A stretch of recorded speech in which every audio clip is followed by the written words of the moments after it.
That sound coming through? Oh, there he is. There you go. What's up, brother? How you doing, loved one? Man, I'm good. You getting right? I stay right. You know I had to get right before talking to you, man. I couldn't come on there halfway together. Oh, it's all good, man. I got my I got my whole crew waiting on me to drink a little whiskey tonight. So That's get me what ready you for do. tomorrow. You on that whiskey? Yeah, man. You know that other stuff, I eat too much. I ain't got those good genes like you, brother. I blow up like a marshmallow. I got that Indian blood, so when I drink whiskey, I turn into something different. Yeah, well, I'm good as long as it's whiskey. Now, if it's tequila or anything like that, then you might as well just leave me alone because Yes, sir. it's gonna be a long night for somebody. You better know it. So, man, you coming up on your 30th anniversary tomorrow? 30, man, that's unbelievable. You've had a hell of a career. You are the godfather of this thing, man. We love you, man. Well, I appreciate that, man. You're the godfather. Hey, you got your own. You got 27 coming up for Doggy Style. What, Monday? Yes, sir. Yes, sir. So, we might as well celebrate together. You know what I'm saying? The Undertaker with the dog. Game knows game, brother. In a real way. In a real way. That collab we did look good. I like them shirts, man. Hey, I'm really happy how they turned out, man. I got the plain simple logo tonight. I got to rock us both. I got to represent the both of us right there. There you go. Yeah, that looks good, man. That purple looks that's popping, man. I heard you was a bike collector because I'm a car collector. Yeah. I had some. Jeez, I think at one time I had like 15 bikes, and then I was just like, damn, I can't ride but one at a time. But yeah, those bikes beat you up, and I was already getting beat up enough. So, what's your favorite bike? I tell you what, Jesse James built me this West Coast chopper back in the day, man. It was stretched out. I called it the Ghost. It was pearl white, had these sick ass flames and skulls on it, like and nobody builds a bike like Jesse James, right? Jesse James. Another Long Beach guy, and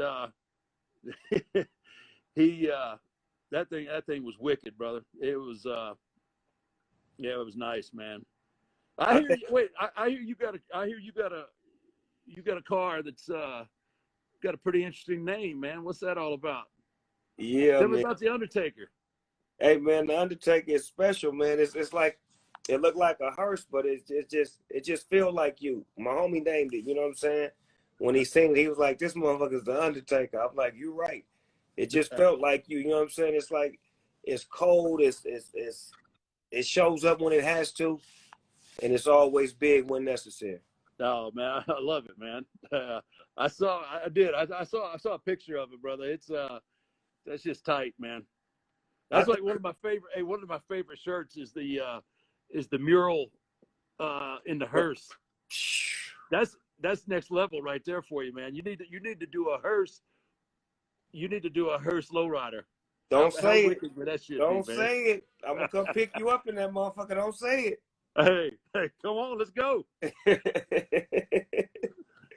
Well, we got a whole back end to fill up. Yeah, my car, man, you listening, you hear this shit. We need that hearse lowrider. Put the switches on it, drop him in the back, lift him in the front. That catch some looks, brother. That catch some looks. Some real good looks. So I want to talk about a couple of matches when you was on top of that cage and you threw Cuz off that cage. Man, how high was that cage? That one was, I don't know, 15 foot, I think. It was. Hey, it was too tall to be getting thrown off of. I can tell you that. That shit was better. It was better to be the thrower than the throwee. And then I was at the one that night when you was on the ground, and he thought he was gonna jump on you, and you got up right in time. Oh, that was in Texas Stadium, right? Yeah, I was there. Yeah. That one was 20 foot. That one was the way you moved, the way you got up. It was like a split second. Dude, when you see somebody coming from 20 foot up, you're gonna move. Even my big ass will move. I was like, I'm not gonna be here when he lands. I got to go. Man, looking back at all of the WrestleManias, which one like sticks out to you? Because I know it's certain records that I made and certain things that are monumental. Which one sticks out to you the most? It has to be. I mean, if you're gonna narrow it down to one, it's got to be WrestleMania 25 with Shawn Michaels, man. You know that I'm sure you experience the same thing when when you're putting music together or whatever you're into. You just know when it's when it's clicking, right?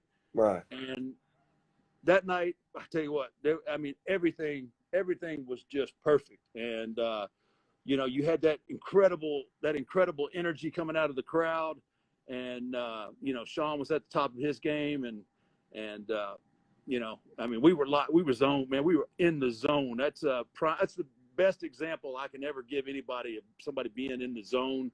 Was that night in Houston, WrestleMania 25, man. It was that was the shit. We get that, athletes, entertainers, we all get that zone. When we get in that zone, it's like, it's hard to explain, but we all get it, and we know when we in it. Yeah, and it it's kind of like chasing that dragon too, because once you hit it once, you want it again. You want it again, right? And right. You don't always get it, but you always strive to get it, and that's what I think kind of keeps us.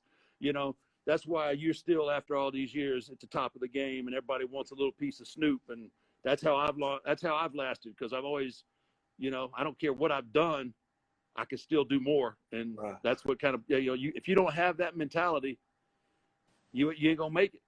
You're just gonna be a one-hit wonder, or you're gonna be an afterthought.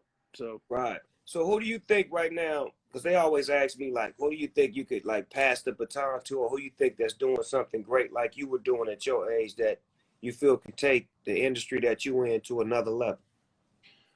Man, I tell you what, and it has nothing to do with gimmicks or anything like that, but I enjoy what The Fiend is doing, man. He's like that 2020.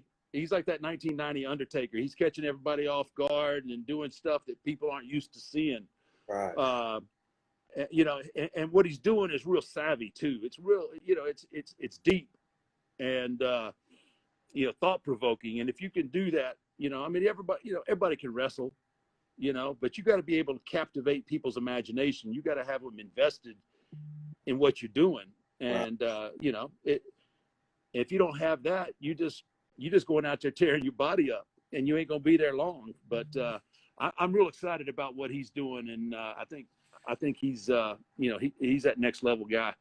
I love that. How do you feel about female wrestlers? Because my little cousin, Sasha Banks, I took her to WrestleMania years ago, and she fell in love with it, and now she is a wrestler, and I'm watching the women do their thing. How do you feel about the women in the wrestling industry? Man, she's killing it.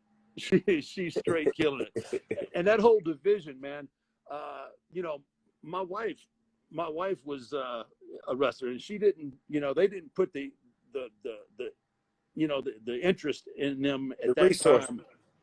But my wife, she fought like man every day, trying to get that extra minute or just that little bit of recognition. And it's so nice to see the women now.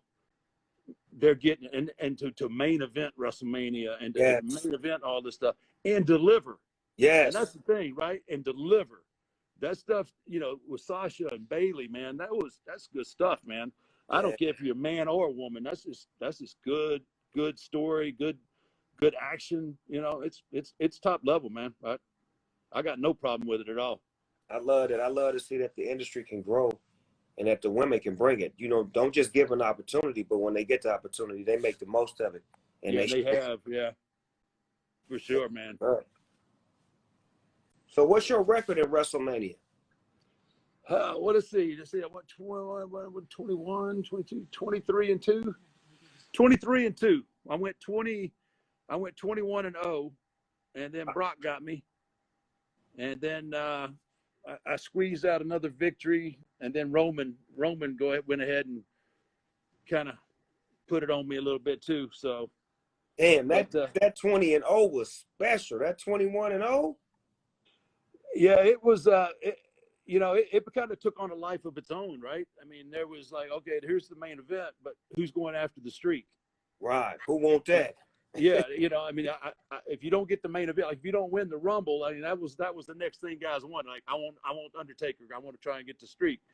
And jeez, it was just it put me in a great position, so I didn't have to always take up both those spots, because it was an entity all to itself.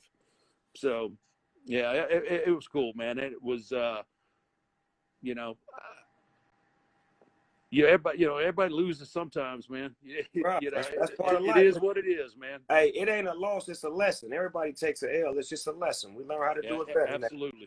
absolutely. You always got to keep learning and keep growing. And it made me adapt to what I was doing. And yeah, I'm gonna use that, man. I'm gonna steal that. Well, It you ain't a take it loss, to it's a heart. lesson. It's a lesson. That's all it is. You Damn, know Snoop what? Dogg, the poet.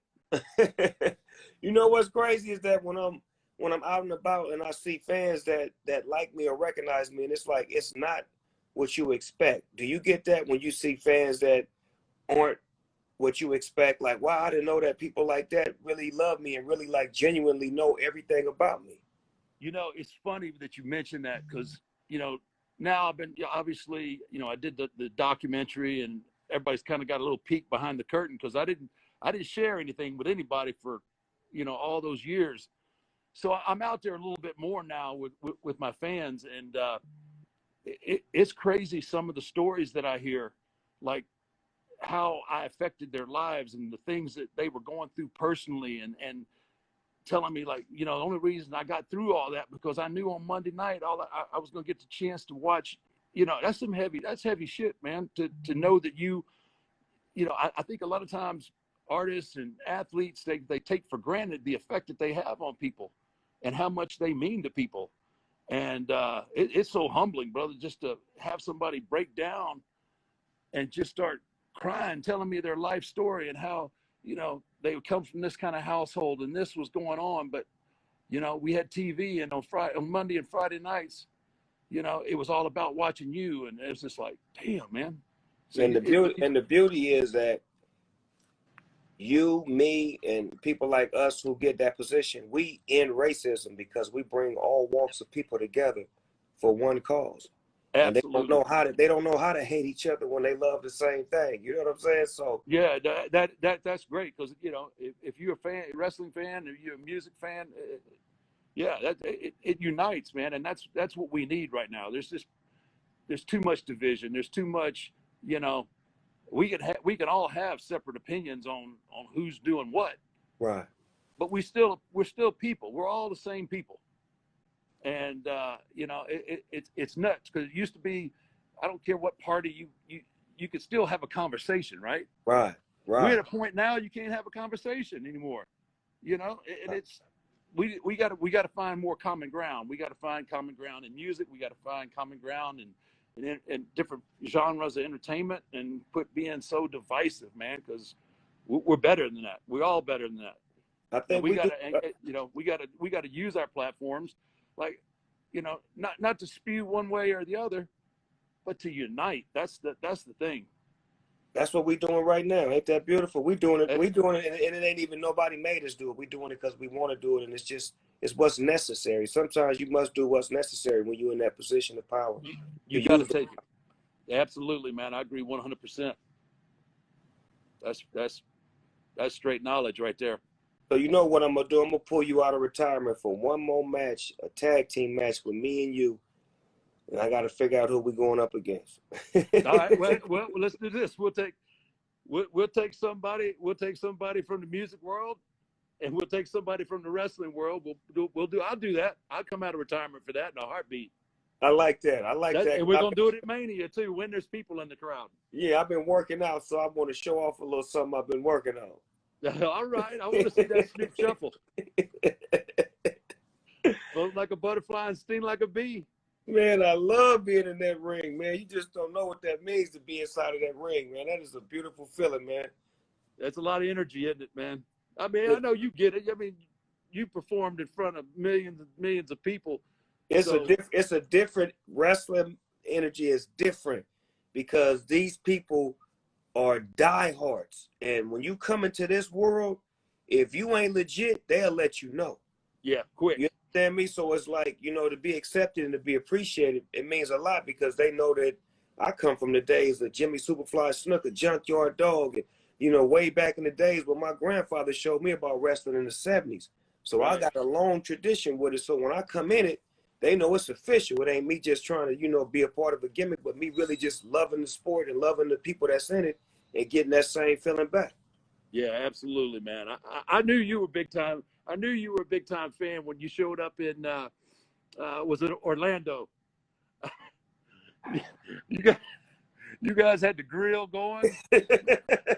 Now I know part of what the grill was about, but yeah. But I was like, damn, that man he come to WrestleMania, he just broke out the grill. That's next level shit right there. But look, that's the same day that I brought Sasha to her first WrestleMania. That's her first one ever. That's crazy, man. She was a little girl. She was like 9 or 10 years old. That's crazy. That's the effect. That's the effect that's what I'm trying to say. Like, out of my family, you wouldn't even expect that. But my little cousin fell in love with it because her father loved it so much and we loved it so much to where she was like, you know what? Everybody in the family that couldn't be a wrestler, I'm about to go be one, and I'm gonna be a good one. Yeah, no, and she is, man. She's on top of her game right now too. That's cool, man. I didn't know that was the event, but that always stuck out in my head, man. I was walking back to my dressing room and got that damn grill fired up, and I was like, damn, I'm hungry too. That's awesome, man. We gotta keep it real everywhere we go, dog. You know that. We got to I know that. Out. There ain't no doubt, man. You proved do. that time and time again. Come on, man. Hey, you know what? All my friends call me the Undertaker of rap, man. Hey, you could be called a lot worse. That, you know why? Because you buried everybody else, dude. That's a fact. That's a fact. You have buried them all, brother. And when anybody, I don't know. You tell 9 out of 10 people, you say rap, you're the name that comes to their mind first. I guarantee you. Wow. And that's just, I mean, you've crossed over so many different genres. The biggest thing is you stayed relevant. You have not relevant. You've stayed more than relevant. And to do that in your industry for 27 years, dude. I mean, hey, I mean, I'm not gonna badmouth anybody, but I mean, you got all the flavor of the weeks come out with one song, they get a little bit of play, and then they're gone. They're gone. You don't hear from them again, dude. 27 years, brother. That's it. Hey, it ain't slowing down either. No. We just putting our foot on the gas pedal. Just putting it on, and I'm just trying to find a different car to drive because I didn't wore the brakes off this one. I got to channel in on some of that Snoop Dogg spirit right there. Get some of that entrepreneurial skill. Yeah, I'm gonna get with you on that. Show you how to diversify your portfolio. I like it, man. I like it. Yes, sir. You're proven. That's why I respect that. There's a lot of people talk it. You proved it, man. Hey, man, I went out there and did it, man. I lost a lot, took a couple of L's for lessons, and then I learned how to do it the right way. Hey, that's how you grow, man. That's what people got to understand. You can't let the L's define you. Yeah, right. Because cool, we all gonna take a few. You're gonna take a few, but what you gonna do to get back? And it's how you come back. Right. I want to give a shout out, rest in peace, to your manager, man. I loved him. Yeah, he was awesome, man. He was so perfect for, he was so instrumental early on in the development of the Undertaker. Because I took a big roll of the dice, and because I looked at everybody else and what they were doing. Everybody else was cutting that normal. Let me tell you something, brother. That over the top, loud, shouting shit. Right? That's what everybody was doing. Actually, I know you identify with it because your sound, you were the one that laid back, chill, right? Yeah. You weren't angry. You were chill, and that resonated with people, right? And it still does to this day. And my approach was like, I'm gonna talk low, I'm gonna talk slow, And when you do that, what do people do? They pay They attention. lean forward. They want to. They pay attention, right? What's he saying? Right. Right. And then I had Paul Bear there, who was the complete He was opposite. fucking off the hook. He was Right? off the fucking chain. So it was such a cool mix of his high-pitched, squealy voice, and then he gets you all worked up, and then you bring in the closer. But yeah, I'm gonna take your ass, and I'm gonna bury you 6 feet under, and worms are gonna eat your rotten soul. And people never like, did he just say that shit? No, he what? And that was just that's. But Paul, man, back to your point, man. Paul's awesome, man. I owe him so much. Just from the development early on. It hurt me. It hurt me when we split up. That wasn't my idea. I thought we had a few years left before, something like that was going to happen. And he's just a good dude too, man. He was just a good dude. Loved to play a practical joke on a brother, man. He was so funny. But y'all had more great times than bad times. That's the key. Way more.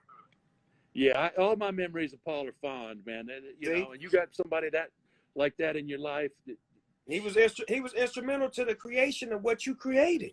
Yeah. Oh, absolutely, 100%. And it's funny. A lot of people don't know he was a legit mortician. What? Oh, you didn't know that? Hell no. No, brother. Check this out. So when I debuted back in '90, right? Brother Love come out with me. So at the time, Brother Love is still working and writing some of the TV shows. So he couldn't come out on the towns with me. So they had to find me a manager. So Rick Rude tells Vince about this guy in Dallas who was Percy Pringle at the time. He said he's a great manager, right? So they're interviewing him to be my manager. So he's got no clue.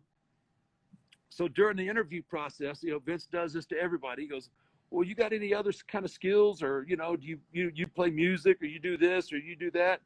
And Paul, he goes, well, I'm a licensed mortician. And the whole room just busts out laughing, right? Because they're looking for a manager for me. It was destiny, man. It was destiny. That's like a perfect fucking fit. I mean, are you kidding me? It was supposed to be. So, yeah, man. So he had that bright blonde wrestling manager hair. They made it pitch black, and next thing you know, man, he's Paul Bear, and the rest is history. That shit was magic. That's called a zone. Yeah, like we were talking about earlier. When you find that zone, even before it came to public attention, y'all knew that motherfucker was a zone. Yeah. We knew right away. You know what I'm saying? Yeah, we knew right away. We had something special, and just so fortunate, man. So happy that we got to do that together. That's a great partnership that created a lot of other partnerships. See, like you said earlier, you don't realize how much you influenced others by y'all doing what y'all did. Y'all made others think yin yang instead of having the manager, wrestler sound the same. Now we got you this way, I'm that way, because it changed after that. Oh yeah. It was so. We were so tightly intertwined together. I don't even think people really thought of him as my manager. I mean, they thought it was like, I don't know. It was like Batman and Robin. They were like together. They were. Yeah. They're inseparable. It's like we depended on seeing y'all together. If y'all wasn't together, it didn't feel right. Yeah, absolutely. And then throw the urn in there. Woo! See, that's what. Yeah, there's some good shit in that urn. Man, I bet it is. You owe me one shot at that at least. Let me pop the top on that one time. You never come back.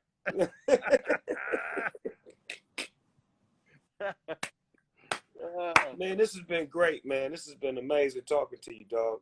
Dude, I could do this all night, man. And I'm super excited about these shirts, brother. Everybody is wearing me out. Me too. I can't give enough of them away. I'm like, you know what? I ain't giving no more away. Y'all got to buy. That's where I was going. I was like, damn, man, they're for sale. Yeah, that's what I'm saying. I know you support me, but goddamn, go buy one or two. That's all I'm asking. Man, They you buy sent me. one, I get you buy one, I give you two. There you go. Just help the cause a little bit. They sent me a couple of boxes to my house. This shit's empty. Gone. They're gone. My people went through my boxes before me and took mine out. Like, wait a minute, I thought this was my box. I'm supposed to take yours out. What's that all about, man? Yeah, reverse psychology. Man, I tell you what, I'm really happy about this, and it's just crazy that, you know, that this come together the way it did, man. Like I said earlier, I think it's game, recognizing game, and yes, sir. You know, and I don't ever, you know, I don't ever put my own shit over, but I tell you what, it says something for you. 27 years since Doggy Style. I mean, it's unheard of, man. And you've crossed over so many different platforms and different genres and did different things. Hell, even Corona now. You done made Corona cool. I'm working, man. I'm working. You know, people just don't understand. You know, to be in your position for that long, man. It ain't easy, man. And you don't just sit back, and that doesn't just happen without a lot of work. And I just appreciate, you know, I appreciate the collab together, man. Hey, man, let's do many more. This is the first of many to come. I think we're on to something. Yeah, come on, man. We together, we belong with each other, man. Like I say, a lot of my friends really, really love you, man. They love everything about you, like genuinely. So they happy to see me and you conversing. They've been wanting to see this for a long time, and now that you're able to, you know, spread your wings and get your conversation on, this is healthy food for everybody involved.